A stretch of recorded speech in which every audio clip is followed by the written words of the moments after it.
जाते हैं और स्टूडेंट कई बार इन्हें नहीं कर पाते हैं। तो मैं गारंटी दे रहा हूँ ये वीडियो देखने के बाद आपको ऐसी कोई भी समस्या नहीं होगी। जब भी प्रमुख देश और उनके राष्ट्रीय चिन्ह से रिलेटेड प्रश्न आएगा आप डंके की चोट पर करके आओगे। तो चलिए चलते हैं स्लाइड के ऊपर। और तो दोस्तों बाईं तरफ आपके देश लिखा है और दाईं तरफ आपके राष्ट्रीय चिन्ह लिखा है। तो सबसे पहला जो है वो अपना देश है भारत और इसका जो राष्ट्रीय चिन्ह है वो क्या है, अशोक लाट। तो दोस्तों इसकी मुझे नहीं लगता कि आपको कोई ट्रिक बताने की जरूरत पड़ेगी, लगभग सभी को पता ही है। नोट में भी बना रहता है अशोक लाट, 4 सिंहों वाला, आपने देखा होगा। ये सम्राट अशोक के जो प्रतीक, जो उनका चिन्ह था, राजकीय चिन्ह था, उसको लिया गया है। ठीक है, तो इसकी ट्रिक आपको जानने की जरूरत नहीं होगी, इसे आप याद रखें, अच्छे से दिमाग में बैठा लें। चलिए नेक्स्ट देखते हैं इटली। और इटली का जो राष्ट्रीय चिन्ह है वो है सफेद लिली। कैसे तैयार होगा दोस्तों? दोस्तों इटली लिखा हुआ है, ठीक है। इटली में खुद ही लास्ट में ली आया है, यहाँ पे भी ली आया है, लिली। तो ये समझ जाइए कि इटली का जो भी होगा वो लिली ही होगा, ठीक है। अब सफेद की कैसे याद रहेगा? तो दोस्तों इटली जो है वो इडली जैसा साउंड करता है काफी हद तक, इडली। इडली कैसी होती है? इडली तो सफेद होती है। तो बस इस ट्रिक के द्वारा आपको ये भी तैयार हो गया, ठीक है। नेक्स्ट लेते हैं श्रीलंका। श्रीलंका का राजा कौन था दोस्तों? श्रीलंका का राजा कौन था? रावण था। और रावण क्या था? रावण भी एक शेर जैसा ही था, ठीक है। क्या था? शेर टाइप का राजा था, बिल्कुल शेर, दमदार था। तो बस श्रीलंका का भी जो राष्ट्रीय चिन्ह होगा वो शेर ही होगा। चलिए नेक्स्ट लेते हैं दोस्तों, अगला क्या है? फ्रांस। और फ्रांस का राष्ट्रीय चिन्ह क्या है? लिली। कैसे तैयार होगा दोस्तों? फ्रांस, फ्रांस यानी कि फ्रेश। जी हाँ, फ्रेश, फ्रेश। और फ्रेश क्या रहता है? हमेशा लिली, लिली का जो फूल होता है दोस्तों वो हमेशा फ्रेश होता है। तो बस इससे आपको ये भी तैयार हो जाएगा, ठीक है। चलिए नेक्स्ट लेते हैं ब्रिटेन। और ब्रिटेन का जो राष्ट्रीय चिन्ह है वो क्या है? गुलाब का फूल। कैसे तैयार होगा? सिंपल है दोस्तों। ब्रिटेन, आपको पता होगा ब्रिटेन ने मोर देन 50 देशों पर हुकूमत की, राज किया। और कहा जाता था कि सन नेवर सेट इन ए ब्रिटिश एम्पायर। तो दोस्तों जिसने इतने देशों पर राज किया यानी कि इतने देशों को उसने गुलाम बना के रखा। क्या किया? गुलाम बना के रखा। तो यहाँ गुलाम और गुलाब काफी हद तक सिमिलरिटी हुई। तो उसका जो पुष्प होगा, उसका जो चिन्ह होगा वो गुलाब का फूल ही होगा। उसका जो चिन्ह होगा वो क्या होगा? गुलाब का फूल होगा, ठीक है। चलिए नेक्स्ट लेते हैं जर्मनी। और जर्मनी का जो राष्ट्रीय चिन्ह है वो क्या है? कॉर्न फ्लावर है। अब दोस्तों हम लोग कौन सा फ्लावर खाते हैं? हम लोग कौन सा आटा खाते हैं? हम लोग खाते हैं गेहूं का आटा। क्या खाते हैं? गेहूं का आटा खाते हैं। हम लोग नॉर्मल लोग हैं, नॉर्मल लोग गेहूं का आटा खाते हैं। लेकिन जो मनी वाले लोग होते हैं यानी कि जर्मनी, जर्मनी में मनी आए ना, तो जो मनी वाले लोग होते हैं वो कॉर्नफ्लोर खाते हैं। क्यों? क्योंकि कॉर्नफ्लोर में, कॉर्न यानी भुट्टा, भुट्टे का आटा, तो कॉर्नफ्लोर वो लोग खाते हैं जिनके पास मनी होता है, क्योंकि काफी महंगा मिलता है। साथ ही साथ दोस्तों इसमें प्रोटीन काफी होता है, यानी कि अच्छा खासा हेल्थ बेनिफिट इसका होता है। तो इसीलिए जिसके पास मनी होगा वही खा पाएगा। हम लोग तो भाई गेहूं का आटा ही खाएंगे। तो बस आपको ये याद रखना चाहिए कि जिसके पास मनी है वो कॉर्न फ्लावर खाएगा, यानी कि जर्मनी, जर्मनी में मनी आए तो कॉर्न फ्लावर, ठीक है। चलिए नेक्स्ट लेते हैं, अगला क्या है दोस्तों? अमेरिका। और अमेरिका का जो प्रतीक चिन्ह है वो क्या है? बैल्ड ईगल, ठीक है, बैल्ड ईगल। तो अमेरिका, अमेरिका में क्या? अमेरिका मतलब अमीर का, सिंपल है। अमेरिका का मतलब अमीर का, अमीर लोगों का देश। तो जो अमीर लोग होते हैं वो क्या होते हैं? बैल्ड होते हैं। क्या होते हैं? बैल्ड होते हैं, यानी गंजे होते हैं। अक्सर हम लोग बोलते हैं ना कि वो उस आदमी के सर में बाल नहीं है, इसका मतलब वो अमीर होगा, पैसे वाला होगा। तो बस बैल्ड ईगल, तो जहां बैल्ड आए समझ जाना कि वो अमीर ही होगा, यानी कि अमीर होगा, ठीक है। आपने सुना होगा कि फलाने आदमी के बाल झड़ रहे हैं, तो लोग अक्सर बोलते हैं कि वो आदमी बहुत अमीर हो रहा है इसीलिए बाल झड़ रहे हैं। बाल झड़ना मतलब अमीरियत की निशानी मानी जाती है ना, तो बस वही चीज है। चलिए नेक्स्ट लेते हैं जापान, ठीक है, जापान। और जापान का प्रतीक चिन्ह क्या है? गुलदाउदी, गुलदाउदी फूल जो है वो जापान का प्रतीक चिन्ह है। कैसे तैयार होगा दोस्तों? जापान में पान आया। जी हाँ, पान आप सभी को पता होगा, पान आपने कभी ना कभी खाया ही होगा। ऐसे रहता है पान, ठीक है। मेरी आर्ट बहुत अच्छी नहीं है तो ऐसे रहता है पान, ठीक है। अब पान में क्या डालते हैं? आप पान, कभी मीठा पान आपने खाया होगा तो उसमें गुलकंद डालते हैं। और गुलकंद में क्या आया? गुलकंद मीठे पान में अक्सर डाला जाता है, तो गुलकंद में भी गुल आया और गुलदाउदी में भी गुल आया। तो सिंपल है, जहां पर भी पान आए, जापान, समझ जाना कि जापान का प्रतीक चिन्ह गुलदाउदी ही होगा, यानी ऐसा होगा जिसमें गुल आएगा, क्योंकि यहाँ पर पान आया है, ठीक है। चलिए नेक्स्ट लेते हैं पाकिस्तान। और पाकिस्तान का क्या है प्रतीक चिन्ह? अर्ध चंद्र तारा। जी हाँ दोस्तों, मैच आपने देखा ही होगा अक्सर इंडिया और पाकिस्तान का, और ऐसे चंद्रमा बना रहता है और इसके बीच में यहाँ तारा रहता है, ठीक है, हरा और व्हाइट, ऐसे उनका फ्लैग रहता है, ठीक है। तो बस यही आपको याद रखना है, इसमें याद भी रखना कुछ नहीं है, आपको पहले से ही याद होगा।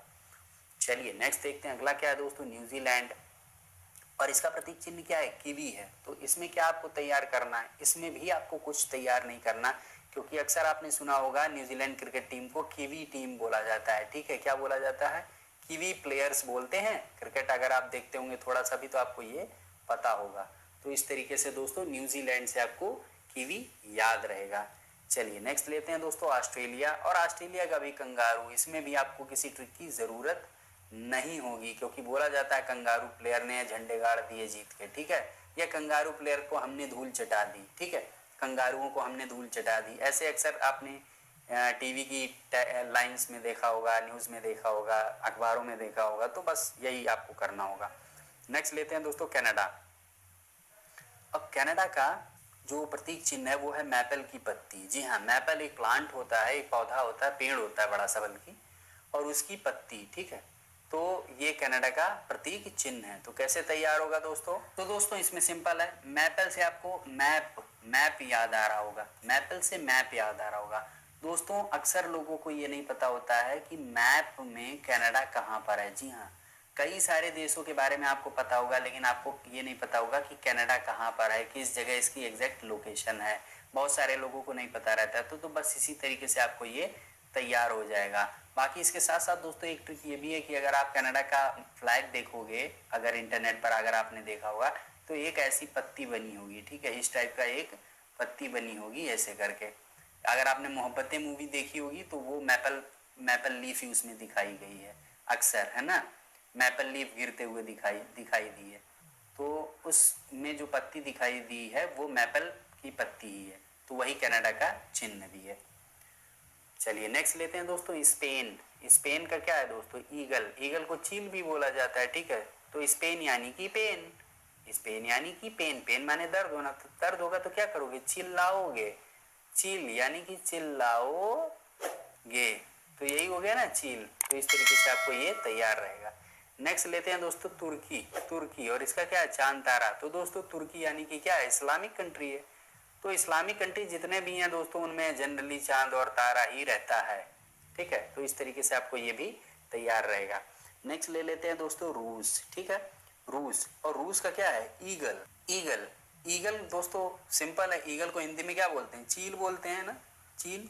तो अगर आपको रूसी हो गई तो आप क्या करोगे, अगर आपको रूसी हो गई तो फिर आप चिल्लाओगे ही, आप घर में चिल्लाना शुरू कर दोगे कि मुझे रूसी हो गई, अब मैं क्या करूं, मुझे कुछ शैम्पू लगाना चाहिए। तो बस वही है, रूसी यानी कि रूस का प्रतीक चिन्ह क्या हुआ, चील हो गया। आपको ये ध्यान रखना है, क्योंकि जैसे आपको रूसी हुई आप चिल्लाने लगोगे। ठीक है, नेक्स्ट लेते हैं दोस्तों नॉर्वे, नीदरलैंड, बेल्जियम, तीनों का क्या है दोस्तों, तीनों का ही शेर है।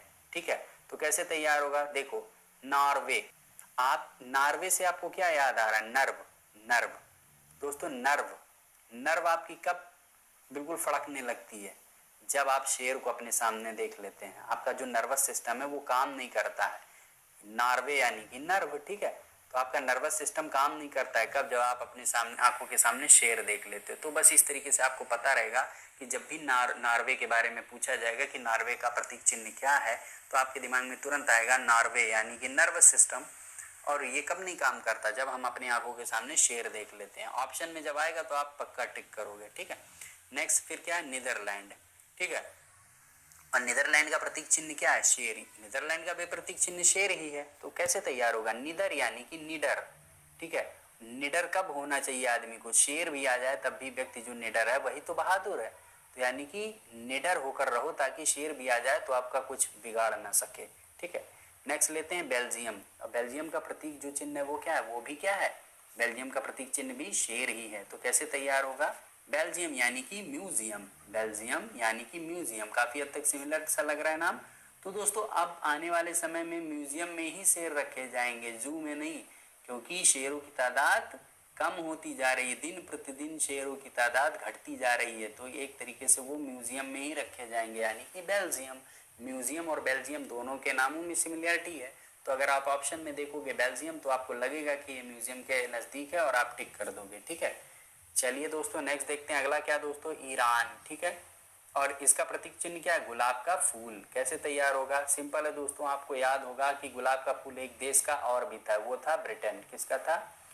ब्रिटेन का भी गुलाब का फूल था। तो आपको ये याद रखना है कि ब्रिटेन जब गुलाम बनाने आया, गुलाब लेने आया, तो उसने ईरान से ही ये गुलाब लिया था। ब्रिटेन ने गुलाब का जो प्रतीक चिन्ह था वो ईरान से ही लिया था। इस तरीके से आपको ये याद रहेगा।